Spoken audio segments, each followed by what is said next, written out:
Agora a gente tem aqui fármacos que podem sim ser utilizados no BUC. Quais são eles? Os estimulantes do apetite. Quais são os principais? A gente tem o acetato de megestrol, tá bom? O que ele faz? Ele aumenta o estímulo do neuropeptídeo Y, inclusive ele é usado em casos de anorexia, é um medicamento muito forte, não é recomendado para todo mundo. Ele também é usado até em tratamento contra o câncer. Por quê? Porque ele combate citocinas inflamatórias. Por exemplo, ele diminui a síntese de interleucina 1, de interleucina 6 e também de TNA-alfa, né?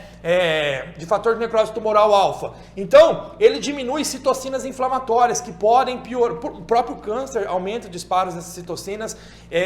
Elas também acabam dificultando, modulando o apetite, dificultando a pessoa ter um apetite. Então, ela regula tanto essas citocinas inflamatórias como aumenta o neuropeptídeo Y, que é responsável por sinalizar, por modular o apetite e aumentar a fome, tá? Então, é um medicamento forte.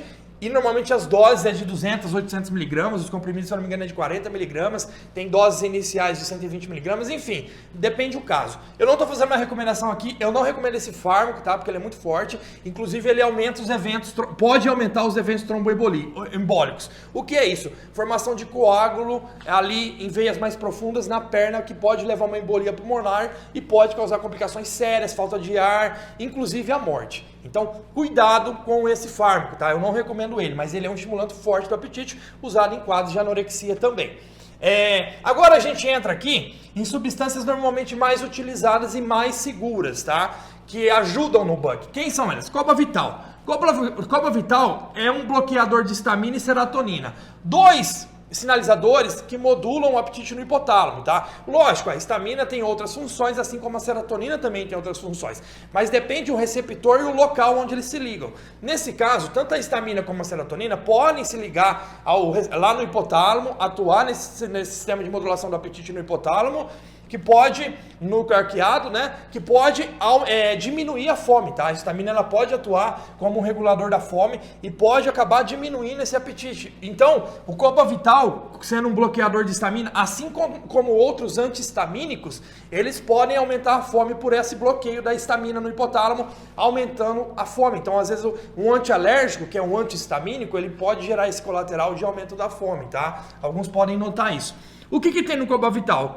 Cobamamida, que é a vitamina B12, 1 miligramas, que está relacionado, por exemplo, pessoas que sofrem uma desnutrição, essa vitamina B12 ela pode estar deficiente ali, inclusive com o uso da metformina, né?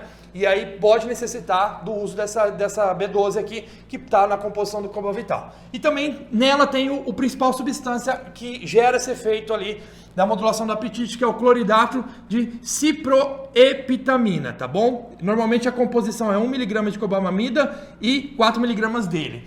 E aí a dose máxima é até 12 mg por dia, fracionado em 2 vezes, 3 vezes no dia para estimular esse apetite, tá? Então o Cobavital é muito conhecido, às vezes você vai encontrar fórmulas gigantes de complexo de vitamina D, B e diversas outras vitaminas, e dentro desses compostos você vai encontrar esse cloridato de ciproepitamina, tá bom? Então, a maior ação é dele, não é das outras vitaminas. Então, cuidado na hora de você pegar aquela receita para aumentar o apetite. Aí vem um receituário desse tamanho, cheio de vitamina, cheio de coisa. O mais importante é essa substância aqui que vai estar lá no meio.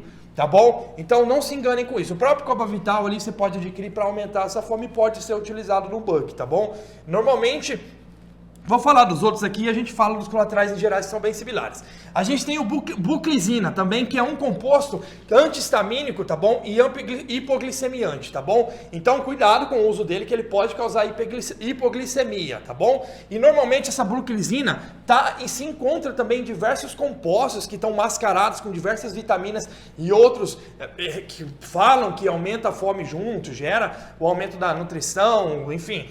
Só que o mais importante para estimular a fome é essa buclizina ali e esse cloridrato de ciprotamina, tá bom? Então não se engane com formulações gigantes, aquilo lá é só para ficar mais caro. Obviamente um indivíduo desnutrido, um indivíduo com anorexia, um indivíduo ali com deficiência nutricional que não tem apetite, aí você joga vitaminas e minerais como um multivitamínico, como um repositor dessas vitaminas e minerais. E o indivíduo que está em bulk, ele só quer aumentar o apetite. Então o mais importante é o uso dessa buclisina e também desse aqui, tá? Normalmente a dose varia de 50 a 200 miligramas por dia. E a gente também tem a famosa maconha, né? Por quê? Por causa do CBD e THC.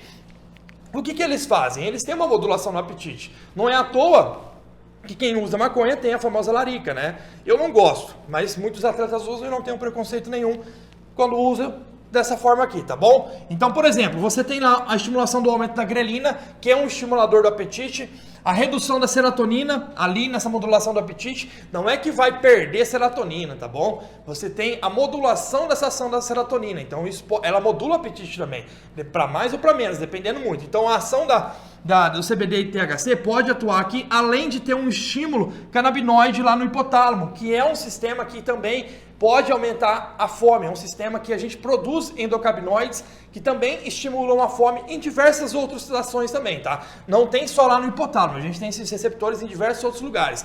Então, o estímulo TBD e THC aumenta a fome também bastante, normalmente por essas atuações aqui principais lá no hipotálamo, tá bom? Além de outros mecanismos. Lembrando que a CBD é a principal substância da maconha usada para tratamentos terapêuticos, mas fumar maconha não quer dizer que vai tratar alguma coisa, tá? Até porque a gente tem diversos tipos de maconha, umas tem pouquíssimo CBD e mais THC. E o THC tem um efeito neurotóxico muito grande, tá bom? E lógico, os dois são psicoativos. Um pode gerar mais sedação, enquanto o outro pode deixar mais esperto. Pode até aumentar a ansiedade, dependendo, principalmente com o THC. O que é um efeito neurotóxico? Destruição de neurônios, perda de cognição, memória, aprendizado, a pessoa fica com dificuldade de concentração, tudo isso pode gerar irritabilidade. Então, são sintomas, não vou dizer de dependência, mas são sintomas gerados pelo próprio uso constante da maconha em grandes quantidades, principalmente do THC, tá bom? Enfim, vamos supor que o cara usa uma maconha com uma qualidade maior de CBD ou usa essas substâncias aqui, o Cobavital, buclisina. Quais são os efeitos mais comuns deles? Sedação, aquele efeito de sedação, né? A pessoa fica meio grogue, sonolência também, muita sonolência, pode gerar náuseas, cefaleia, tontura e vômitos, tá bom? São os principais colaterais ligados a essas substâncias aqui. Lógico, vai acontecer todas? Não. As principais são sedação e sonolência, tá bom? Que são as principais que acontecem ali, que muitas vezes a pessoa tem uma rotina de trabalho, de estudo, o que pode acabar atrapalhando o uso dela durante o dia para aumentar a fome com essas substâncias, tá bom? Mas é uma opção que se pode usar em bulk quando a pessoa está comendo demais e não aguenta comer mais. Desde que o percentual de gordura seja ok, os exames, tudo andando bem, caso a pessoa precise comer mais, pode recorrer para essas substâncias aqui.